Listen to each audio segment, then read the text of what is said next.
Hello, everybody, and welcome to our Fundamentals of Leadership, Culture, and Change. Effective, ethical, and enduring leadership is really a framework that emphasizes the importance of leaders who are not only effective in their roles, but also adhere to ethical standards. You have to have ethics, and you have to also have the capability to sustain leadership over time. I always tell people, even in the boards that I'm on, what will the legacy that we do right now, whether we're on governance, whether we're on a board, whether we're senior management, executive management, whether we're just the coach of our kids' team, what legacy will we leave behind 5 or 10 years from now? We can't just think about today. We have to think about today and tomorrow. And so, in this lecture, we'll explore the fundamentals of leadership and its relevance in today's work environment, particularly in public safety professions such as police officers, detectives, and I know some of you are with the state police and EMS responders. We've got some firefighters. We've even got someone from a school. We'll also examine how leaders transmit organizational culture and the dynamics that really contribute to the subcultures that are within organizations. So if you're wondering culturally, have you ever, like what it is inside of an organization, have you ever worked for an organization, maybe jumped ship and gone to another organization, or just worked for a different organization in general in your life, and you can feel the culture, so to speak? You can feel the difference. You're not really sure, and it's not necessarily in writing, but you can just tell. You feel it, you experience it. I want to give you something else to think about. When I was at the bank, I remember after leaving Comerica after almost 14 years, and I jumped to be third in command of Monroe Bank and Trust. I realized that that bank needed a CRM system, a customer relationship management system. That's where you document everything so that the right hand knows what the left hand is doing. So that way, if one of you comes into a branch and opens up an account today and you forgot if you ordered a debit card or not, so you call customer service 4 or 5 hours later, the branches are closed, that person at customer service should be able to tell you whether or not I ordered that debit card for you. And so having that CRM system electronically with all that information is really important. And so I noticed they didn't have one, and I was trying to get the capability to get one. And I remember thinking, it's going to take more than just spending a ton of money to get a CRM system. It's going to take a change in the culture because there's hundreds of employees who aren't used to having a system like this, don't even know what a system like this is. And as a leader, how am I going to help facilitate this change and also make sure that we change the culture to where this is the norm of our organization? Everyone has to participate, it's not optional. So let's start at the beginning then. What is effective leadership? Well, effective leadership literally refers to the ability of a leader to achieve desired results and objectives through their actions and strategies and the influence they have over their team. And as you know, this involves setting clear goals because effective leaders set clear, achievable goals for their teams. So, for instance, a police chief might set a goal to reduce crime rates by 10% within a year through community policing strategies. Maybe communication. Communication is critical. It's a superpower, right? Effective leaders communicate their vision and expectations clearly. A fire chief, for instance, might hold regular briefings to ensure that all firefighters understand their roles during emergencies. For instance, in New York, I don't know if you're familiar with this or not, but they have, because of so many tall buildings, they have a ladder crew and a crew that actually puts out fires, and they both have to work in harmony together to battle fires and emergencies. We also need to know that with effective leadership, there needs to be decision making, and effective leaders need to make informed decisions. They shouldn't be making decisions that just, because they have something they have to adhere to, or they've got to, go to lunch pretty soon. So we're just going to make a quick decision on the fly. Effective leaders make informed decisions using as much information, data, or resources as possible, but also being mindful of time because you can't drag your feet in a leadership role. And so, for instance, speaking of not dragging your feet, an EMS supervisor might analyze data from previous emergency responses to improve future strategies. So let's talk about some examples of real world leaders. You're going to notice I do this a lot in this class because I think it makes it interesting, especially when we go through some fun facts together. And I call them my fun facts and some data and stats, but they're fun. So Bill Bratton, the former New York police commissioner, known for implementing what was called the broken windows policing strategy that significantly reduced crime rates in New York City. Or look at Al Mulally. I love to talk about Al Mulally because This guy came from Boeing, right? And he had no experience in automotive whatsoever, but was brought in to a leadership role, the top one, the CEO position at Ford, when Bill Ford realized he couldn't do it and the company was just about to go under. They saved themselves by taking one last stab at getting new leadership, hired Alan Mulally from Boeing, and this CEO not only turned around the company, but made record profits and what many would have described as a impossible situation. And when you look at this, the reason why I love to talk about Al Mulally is because it happened in our backyard here in Dearborn, right? But the other reason is because this is someone who, think about if you were to apply at Ford Motor Company and you applied for, let's say, an engineering role. Most of you, and don't feel bad, including me, would probably not get the job because I'm assuming none of you have an engineering degree and nor do I. So let's just say we put our resume in and Ford Motor Company may or may not even call us, but let's just say they do. Hey, Dr. J, we see you applied here for our engineering position, but, are we missing something? Because you have some great leadership roles and a lot of banking roles and some great teaching and some White House experience, but where's the engineering? We did you miss it or something on the resume? No, I just thought I'd apply. They'd say, well, how about you wait for a position that more aligns with your skill set and your experience? Okay. But yet here's what's interesting. Alan Mulally didn't have any experience with automotive. So how did he go right to the top? Well, what if I applied for the CEO position of Ford Motor Company? Don't worry, I'm not going to stroke my ego here and say I would become the president and CEO of Ford Motor Company because it's highly unlikely, but just work with me here. The likelihood is I would have a better shot of applying and getting the CEO position at Ford Motor Company than I would an engineering position. And you're probably like, well, how is that so? Because the engineering position has a boss's boss's boss's boss's boss's boss that reports up to the CEO. So if I can't get the engineering position, how could I get the CEO position? Because there's a difference in skill set. Leaders have to have vision. They have to be able to articulate their vision. They have to have a very defined and specific leadership skill set. So we're talking about setting those clear goals and having that superpower of communication, being an effective decision maker, and ultimately being able to see all the risks that are out there, taking responsibility and accountability for those risks. It's a whole nother ball game, if you will, as far as leadership. And so, because I've led hundreds and thousands, even not hundreds of thousands, but hundreds and thousands of employees over the years, they might actually look at my resume because I have that leadership experience, and many of you have leadership experience too. So interesting, isn't it? Because leadership is a skill set. You don't necessarily have to have whatever it is you're doing, because Alan Mulally's job or Bill Ford's job is not to be an engineer or to paint the fenders of cars or to work on the assembly line. Their job is to be concerned with effectiveness and efficiency, sure, but ultimately to be able to, at all levels and at all stakeholders, continue to drive and motivate that vision so they get continued investment, so employees continue to want to work hard and believe in what they're doing, so the community stakeholders are engaged and like the company and agree with what the company might want to do, like for expansion and those sorts of things. The leadership role is much different, you see. And so when you look at another example would be Frances Hesselbein, which was the former CEO of the Girl Scouts of the USA, and she was renowned for her leadership in expanding the organization's reach and impact. Now, if you look at the relevance in today's work environment, you see effective leadership ensures organizational goals are met efficiently. It also enhances team morale and productivity. Again, getting them to buy into that vision is so important, and not everybody can do that. But it also fosters innovation and adaptability in rapidly changing environments. And as you know, environments are changing almost every single week now with the innovations of technology and the post epidemic climate that we're in. So, ethical leadership is the practice of being honest and virtuous in your role as a leader. And this involves having integrity, which is acting with honesty and integrity in all decisions and actions. Like a state police officer or a police leader, even might implement transparent review processes to ensure accountability within the force. Also, ethical leadership involves fairness. So, treating all team members and stakeholders fairly and without bias. A fire department leader, for instance, might ensure equal opportunities for training and advancement for all firefighters. Here's some other cool examples on this one. Nelson Mandela, known for his ethical leadership in promoting reconciliation and justice in South Africa. How about Howard Schultz at Starbucks, the former CEO there, recognized for ethical business practices and social responsibility initiatives?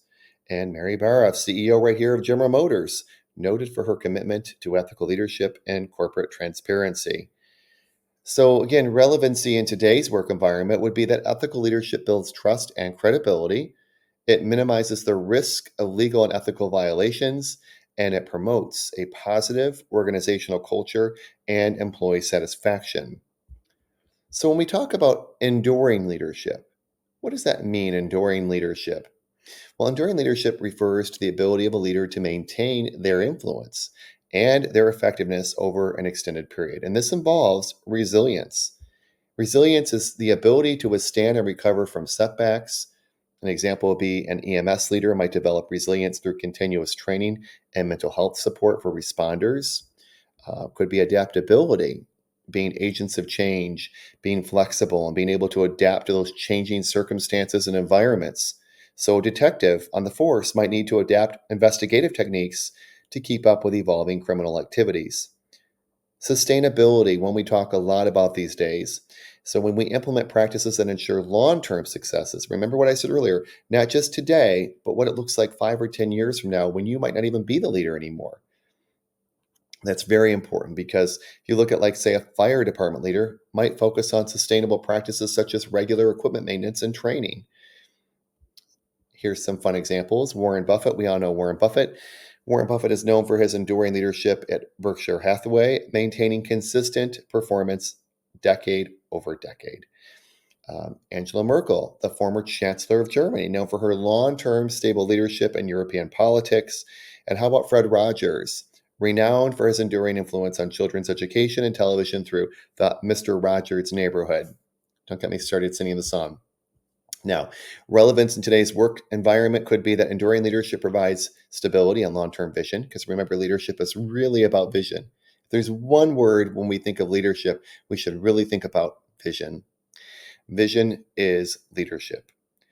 And also, relevancy in today's work environment is that it helps organizations navigate through crisis and changes.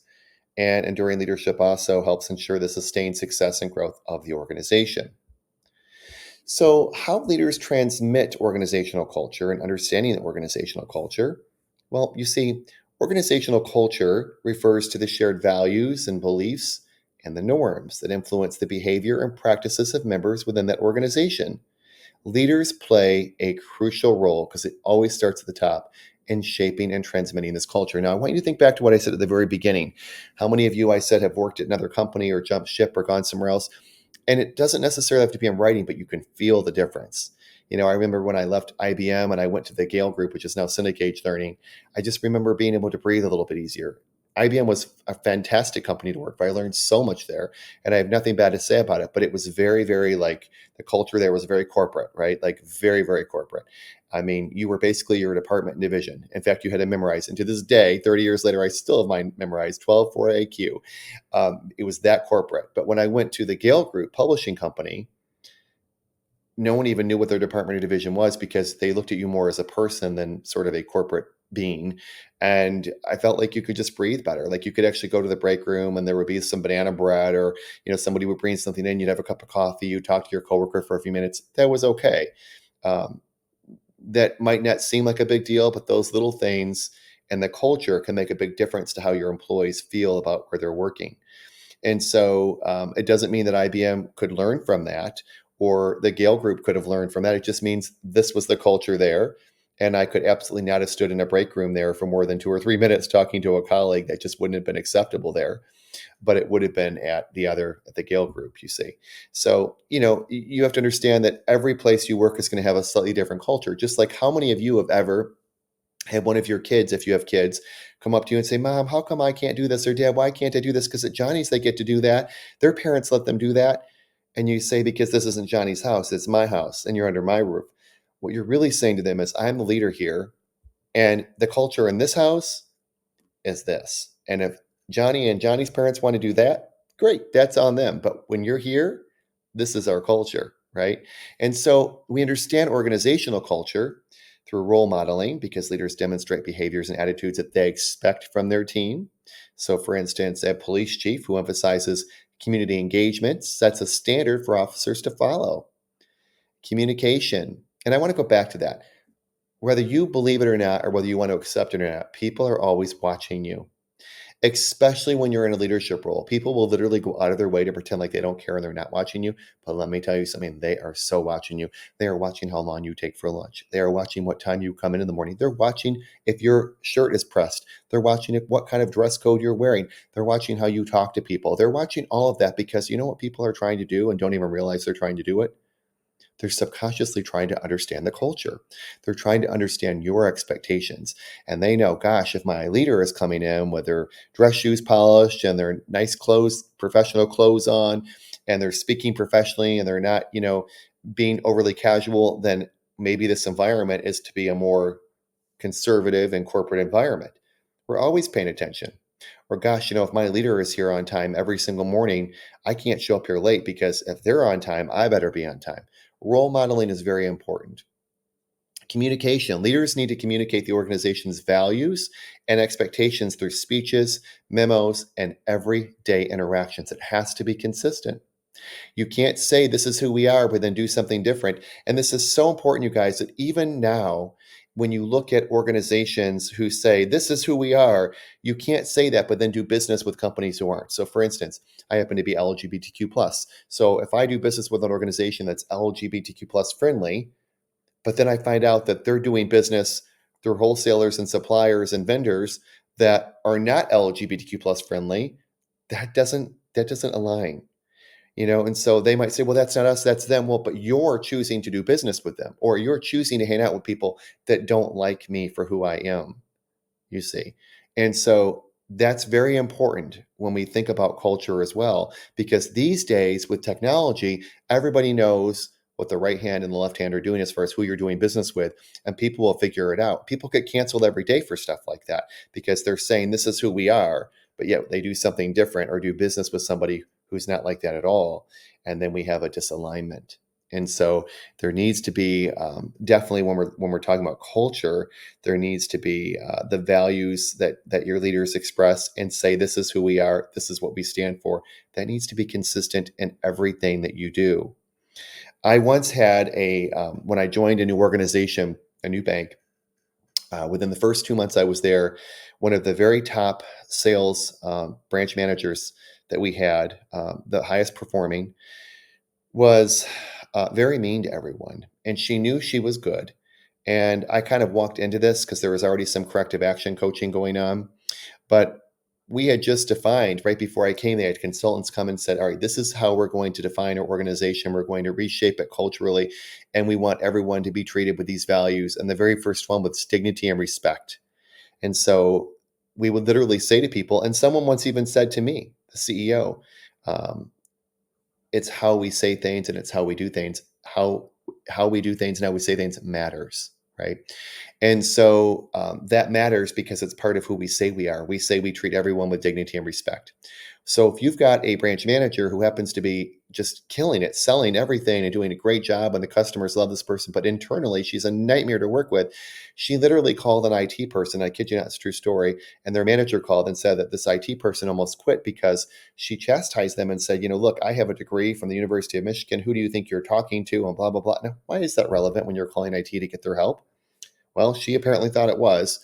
And so after coaching this person and putting them on numerous corrective actions, at one point, by the way, when this corrective action was over, she slammed the door and went, oh, like that to me. And I'm like, oh, wow. So, like, there really is an issue here where this person does not understand our values. Again, we can't say on paper, this is who we are, but then not make everything in alignment. And so, where I'm going with this is we had to make a tough decision as senior managers to sit down and say, gosh, do we want to let go of one of our best employees from a sales perspective who's bringing in a lot of money because she's that good? But the flip side is she's really disrespectful to everyone that she works with. And ultimately, we had to be true to ourselves, which was being true to our culture, which was being true to who we said we were. And that was we treat people with dignity and respect here. And so we had to let her go. And that was a really big lesson for us because it was sort of like saying, wow, we're going to really feel this financially when we let this person go because she's such a top sales performer. But long-term sustainability, it was obviously the right decision. And FYI, it did end up being the right decision, but it took a while to see that. But we knew we had to stand by who we said we are. And so we also want to understand organizational culture and how leaders transmit organizational culture through rewards and through recognition. So leaders reinforce cultural values by rewarding behaviors that align with organizational goals, and they do the opposite when it's the opposite. So like when we had to cut that particular banking center manager out of the organization, we did so because their behaviors were not in alignment with our organizational goals and what we who we said we were. So, another example for public safety could be an EMS leader might recognize responders who demonstrate exceptional care and professionalism.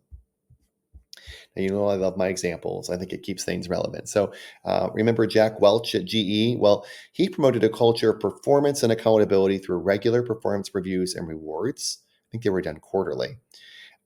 Indra of PepsiCo fostered a culture of innovation and sustainability through her Performance with Purpose initiative. I've always loved the way that that comes off the tongue, performance with purpose. Some people have also referred to it as intention, and I really love the way that sounds because it reminds us that everything we do when we're in a leadership role should be with intention. There should be a purpose. It should be with purpose. And Tony Heiss from Zappos created a culture of customer service excellence and employee happiness, which is really important. Because you see, in today's work environment, leaders influence the overall morale and productivity of their teams. They ensure alignment with organizational goals and values, and they help in navigating and implementing change effectively. And I would say efficiently these days, too. So, when we look at the dynamics of subcultures within organizations, we have to ask ourselves, well, what are subcultures? Well, subcultures are distinct groups within an organization that have their own unique values and norms, which may differ from maybe the dominant overall organizational structure. And these emerge due to different roles, functions, or even geographic locations within the organization. So let's break this down further. Let's start with role dynamics. So, different roles I mentioned earlier could lead to this subculture, right? And different roles within an organization often develop their own subcultures. So, for instance, the subculture of engineers in a tech company might emphasize innovation and technical expertise, while the marketing team focuses on creativity and customer engagement. I'm sure that maybe many of you have experienced, for those of you who do one role within your organization, there might be someone who works for your organization but doesn't actually do that role, that does something totally different. And so their perception on things is going to be very different, their role dynamic. For instance, I remember in the bank, because I was over all the customer service and branches and basically all of the consumer aspects of banking, when we would look at some of our accountants and our bookkeepers, even some of our underwriters that never really dealt with customers, they only saw numbers. We used to sort of make fun of them in a fun way, not in a bad way, and be like, those are our number crunchers.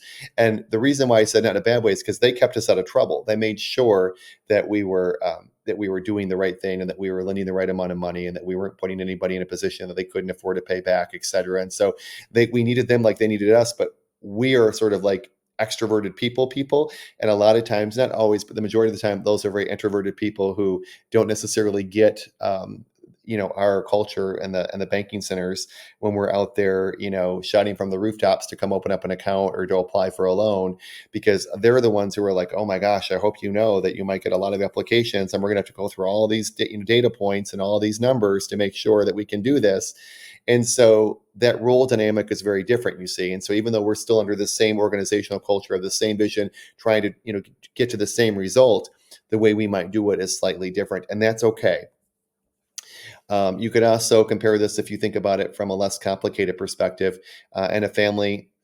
Maybe mom is easier than dad is on certain things, and so your kids start playing the mom and dad thing, and next thing you know, your kids have played both of you because you already said no, but then they went to mom, and mom didn't know that you already said no, and then mom says yes. Well, again, that's just role dynamics. It doesn't mean the family isn't amazing, but there's these little subcultures that take precedent, if you will. Also, functional dynamics are important. So, different functions within the organization, such as operations, finance, human resources, technology, these can develop distinct subcultures too. Like the IT people probably were very clueless as far as some of the marketing things we were up to in the banking centers because we didn't really share that with them. And then sometimes when we were trying to get things to go on our website or on our mobile app, they would be like, how come nobody told us this? And we would remind ourselves, gosh, from a functional dynamic standpoint, we got to really make sure we're looping everybody in here. And then geographic, I remember I mentioned that sometimes just the geographic or the geography of where we are can play a role in subcultures too. And so different locations of an organization can absolutely develop their own subcultures due to regional differences. So, for instance, from a public safety standpoint, trying to come up with as many public safety examples as I can. A nationwide EMS service might have different practices and norms than, let's say, a localized urban versus rural EMS service. Now, some examples would be we'll use IBM again. The sales team at IBM had a distinct subculture that focused on customer relationships and targets, while the research and development team focused on innovation and technical experience. Google, the engineering team has a subculture that values technical prowess with problem solving, while the HR team emphasizes employee well being and organizational development. Now, we can't forget our friends over at Disney, which I believe Disney is a great example of a company that really exhibits world class. And we'll talk about world class in another lecture. But the creative team at Disney Animation has a subculture focused on creativity and storytelling, while the operations team at Disneyland focuses on customer experience and efficiency. And this is all relevant today because when we understand subcultures, it helps in managing diverse teams effectively. It also aids in identifying potential conflicts and areas for collaboration. So, like I mentioned earlier, our IT people were sort of like, hey, don't leave us out in the loop. We're glad you guys are having so much fun with the customers. But at the end of the day, you need us to actually implement this so it works, right? And so we were like, you're totally right. We're so sorry about that. And they were right. And so we learned to start working together more. And by the way, there's something that a lot of organizations are doing to try to combat this in a good way, and that is quality circles. And quality circles are where you get everybody in a room that really needs to be part of a process.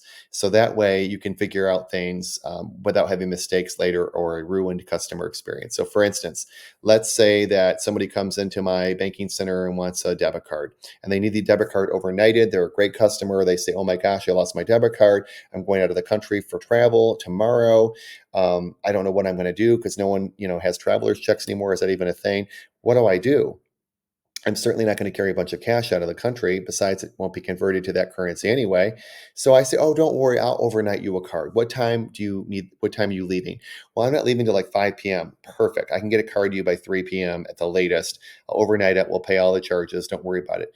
Customer is so satisfied. This is like 9 o'clock in the morning. So around 4 p.m., I get a phone call from our card operations people and they say, hi, are you Dr. J? Yep. Hi, Dr. J. This is so and so from card operations here at the bank. Why did you submit this request saying you would have this card overnighted to the customer tomorrow? Just so you know, I don't know if you're aware, Dr. J, but the card is to go through MasterCard and Visa. It has to have a chip put into it. It has to have the name embossed on the card, which is a whole other department. We have to work with a company logistically like FedEx is who we usually work with to overnight the card. We then have to have the card uploaded through a system called Fiserv, which is another whole organization that actually puts everything through our server. Then that card information has to be transmitted to the CRM system and incorporated on our own system through Hogan and whatever other mechanisms that we use. So I'm not really sure why you thought you could just do this, but unfortunately, we didn't do this request for you because no one even checked the inbox until like 3 o'clock today. So you need to call the customer, let them know it's going to be about 5 to 7 days before they get that card. And so I explained, oh my gosh, the customer needs it though. And I told them they were going to have it. And I'm told, well, there's nothing you can do about that.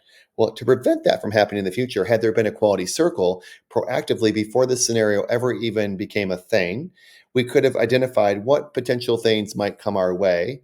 And in the bank, one thing that we get quite a bit is, can you expedite things? Can you get my loan faster? Can you close on my loan faster? Can you get me a debit card within 2 days or whatever it might be? Or can you order well, no one gets checks anymore, but these types of things. And so a quality circle is where I say, okay, so who might be involved in this process, like from start to finish? All right, I need somebody from Hogan. I need somebody from card operations. I need someone from MasterCard and Visa. I need somebody from our logistics team. I need somebody from our CRM team. I need a branch person. And I get all these people together around a circle. They don't have to actually be in a circle. And then we start to figure out from an effectiveness and efficiency standpoint, when is the soonest we can get this card to a customer? So now everybody knows. So had that customer come in, I could have said to them, I can't get you a card tomorrow, but I can. Normally it takes 5 to 7 days. I can actually get this to you within 2 days. through this expedited process that we use in emergency situations like this, because we can call and do these steps, and there's a particular order that will get this done a lot faster for you. So we're seeing that happen more and more. These quality circles take effect, which I think are really great. Now, when culture becomes a constraint, organizational culture is a constraint. You're probably wondering, wow, well, let's talk about it. So, while a strong organizational culture can be a great benefit, it can also become a constraint if it hinders innovation, adaptation, and growth. And this happens, and we see this happen when things are really rigid. So, when culture or the cultural norms become too rigid, they can stifle creativity and flexibility. So, for example, a fire department might struggle to adopt new technologies if its culture is heavily traditional. I see this happen all the time, even on the school board that I'm part of, where I have to remind people all the time, I know that everybody gets a little uncomfortable when we say we might do this or we might do that, but the truth is, it happens every single day, and then it becomes the norm, and then we make it the norm too. Why can't we be the change maker? You see, people are always finding new ways to do things, and as long as they make sense and they're effective and efficient, and it's a good thing, we need to really consider those, because just don't get stuck in what you're doing today just because that's the norm and we've made that our cultural anchor, because there might be something a lot better and more effective and efficient for everybody if we would just say, well, why don't we give it a try? And so don't be too rigid. That's when culture becomes a constraint. Now, groupthink is another one. A strong culture can lead to groupthink, where dissenting opinions are discouraged because people start to, and I see this all the time, you guys, all the time I see this, where especially in leadership, we're the leaders and we know what we want, and don't you dare tell me what we're going to do. And we kind of get, in this thing. And so then the employees and the lower management who want to get raises, they start to model that behavior because they want a promotion. So they start to, yes, I agree. That's what I want too. What you want, whatever you want, I'm going to do. And that groupthink, well, it might be flattering to the managers and the leaders, but it's really holding you back, you see. And so this can be problematic, say, in a police department where diverse perspectives are really needed to solve complex cases. But because it's so rigid and the groupthink aspect is there, people might not be thinking so out of the box and bringing in those diverse perspectives that are really needed. And then a normal one that we see in every scenario, in every industry, in every organization, including public safety, is resistance to change. This is where it's deeply ingrained in our culture of how we do things or what we do or why we do it. And this can really help create this environment where people resist necessary changes. I remember for public safety, for those of you working on the force here in Detroit in some capacity, when you all went to Alte Pro, I heard about half the students loved it, the other half didn't. And it was interesting to hear those perspectives. And you're talking to someone who I worked for a bank, Comerica, as a matter of fact, and we had gone to Alte Pro. And so I went through that transition too. And so I didn't really share my own thoughts on that because everyone's entitled to their own beliefs and their own feelings, et cetera. But I was interested in hearing from my students sort of how their managers and their leaders were handling this quote unquote resistance to change, because the change happened. And so at this point, it was more, how are they handling it? How are they making people feel part of the process and getting on with the change, right? And that was really what I was trying to understand. Some other examples would be Kodak. The company's strong culture focused on film hindered its ability to see the bigger picture. They were actually the first organization in the world to come out with the first digital camera. And because they were basically film, they said, don't let that thing see the light of day because it'll put us out of business. Well, now, unfortunately, Kodak, some of you might not even know really what Kodak is. You might have seen it, heard of it. But back when I was a kid, Kodak was everywhere. It was a Fortune 50 company. It was in every single country. And you could go to like Perry Drugs. Do you remember Perry Drugs? Or the other drugstores, Rite Aid, all of those, and they'd say, do you want our cheap brand, or do you want, well, they didn't say cheap, do you want our brand, which is a lot cheaper, or do you want the Kodak brand? Because the Kodak film was so much nicer and more expensive, kind of like modern day putting filters and enhancing your film. But anyway, the bottom line is this company that was humongous now is almost irrelevant, and many younger people don't even know what it is. And that's all because they were unwilling to think about innovation and change. Nokia, the dominant culture of hardware over software innovation, limited its ability to compete in the smartphone market. At one time, Nokia was everything, and now they lost a lot of that, kind of like Kodak did, due to their rivals with Androids and with iPhone. And then Blockbuster is another one. I mean, Blockbuster was just, I mean, did it get bigger than Blockbuster, even with all their fees? Well, that deeply ingrained culture can resist necessary changes. And that's exactly what happened because they were so focused on those physical rentals and the fee income they got from when people came late, even a few minutes or whatever. And so that prevented them from adapting to the shift towards online streaming. Now, relevance in today's work environment would be that leaders have to recognize when culture becomes a barrier to innovation, and they need to be agents of change. And you're going to hear that word a lot in your career, agents of change. Everybody should be an agent of change, not just leaders, every single employee from the front line all the way to the very top. And that means that we should all be basically making sure we are aware that we know that life is about growth and change, whether it's what we do for a living or in our own space, whatever that looks like, even what we're doing right now at this very second. Who would have thought 20 years from now that we could go and get a world-class education right on our laptops? So somebody had to have had a vision for that, and somebody had to have been an agent of change and asked others to be agents of change to say, just work with me here. Let's consider this for a second. And now it's become a norm. Who knows what this might look like in 5 or 6 years? Maybe we'll be your professors will be holograms that will beam up in your living room or your kitchen and do the lecture. Who knows? It'd be kind of cool. A little scary, but kind of cool. And so, adaptability and organizational culture is crucial for long term success and competitiveness. Now, how do we apply culture dynamics to analyze an organization? So, when we're looking at analyzing organizational culture, we need to consider some of these aspects. Artifacts. Yes, artifacts. These are the visible and tangible elements of culture, such as logos, dress codes, office layouts. For example, a fire department's uniform and station decor reflect its culture of discipline and readiness. Let's talk about this for a second. At the bank, for this is a great example. You're going to get a lot of banking examples because my career was predominantly in the bank, but hopefully this will be really good for you. So, at one time, 20 plus years ago in banking, when I started my career, I thought, oh, this is the best career ever. Did I ever get this one right? Because instead of gas stations in every corner, there's a bank on every single corner now. So, I'm going to have job security, right? Well, then we made a mistake in the banking industry and we put our foot in our mouth and we told everyone, well, don't wait in line when you can go online. Literally, you guys, we would put these signs up that said that. So we'd have customers who would be so upset because we went from like 20 or 30 tellers down to like 4 or 5. And now these customers are waiting for an hour, hour and a half to cash a check.